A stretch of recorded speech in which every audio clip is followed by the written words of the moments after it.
السلام علیکم دوستو جیسے کہ آپ لوگ جانتے ہیں کہ سلطنت عثمانیہ کو ختم کر کے جدید ترکی کا بنیاد رکھا گیا، تو سلطنت عثمانیہ کو ختم کرنے کے لیے ایک معاہدہ کیا گیا تھا جسے لوازن کا معاہدہ کہا جاتا ہے۔ اب یہ معاہدہ 2023 کے آتے ہی ختم ہو گیا، کیونکہ کوئی بھی معاہدہ 100 سال سے زیادہ کا نہیں ہو سکتا۔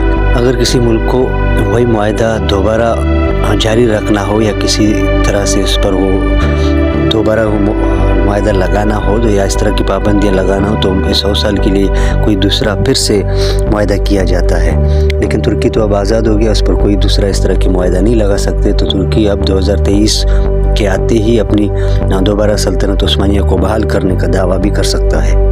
انٹرنیشنل لاز یعنی بین الاقوامی قوانین کے مطابق لوازن کا معاہدہ 2023 میں ختم ہو ہی گیا، تو صدر ایردوان بھی کئی بار کہہ چکے ہیں کہ ترکی 2023 کے بعد ایک نئے دور میں داخل ہوگا۔ صدر ایردوان کا یہ بیان سلطنت عثمانیہ کو دوبارہ قائم کرنے کے لیے واضح اشارے ہیں۔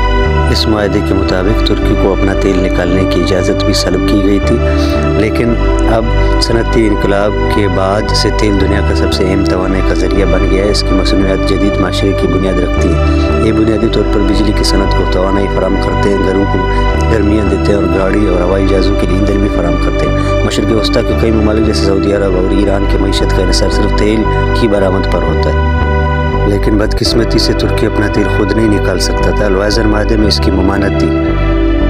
2023 کے بعد ترکی پر سے پابندی ختم ہو جائے گی۔ ترکی اپنا تیل خود تلاش کر لے گا اور ڈرل کرے گا، جس سے اس کا دوسرے ممالک پر انحصار کم ہو جائے گا۔ ترکی کے پاس تیل کے کافی ذخائر ہیں اور تیل پر برآمد کر سکتا ہے۔ تیل کی برآمد سے حاصل ہونے والی آمدنی اس کی GDP میں کافی اضافہ کر لے گا۔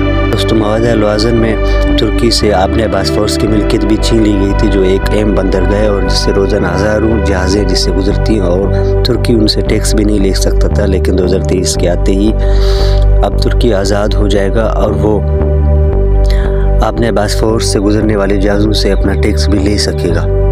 سب سے بڑی اور اہم بات یہ ہے کہ ترکی چاہے تو سعودی عرب، لیبیا، مصر، سوڈان، عراق، قبرص اور لیونٹ پر اپنے علاقہ ہونے کا دعویٰ بھی کر سکتا ہے۔ اس دعوے کی بنیاد یہ ہوگی کہ مکہ مکرمہ اور مدینہ منورہ خلافت عثمانیہ کا حصہ ہی تھے، لیکن معاہدہ لوازن کے باوجود مکہ مکرمہ اور مدینہ منورہ کی نگہبانی حاصل کرنا ترکی کے لیے ناممکنات میں سمجھا جاتا ہے۔ مصطفیٰ کمال نے ترکی کو سیکولر ملک بنایا تھا۔ دوسری جانب موجود صدر طیب ایردوان اسلام پسند رہنما سمجھے جاتے ہیں، جنہوں نے آیا صوفیہ کو عجائب گھر سے دوبارہ مسجد میں تبدیل کیا تھا۔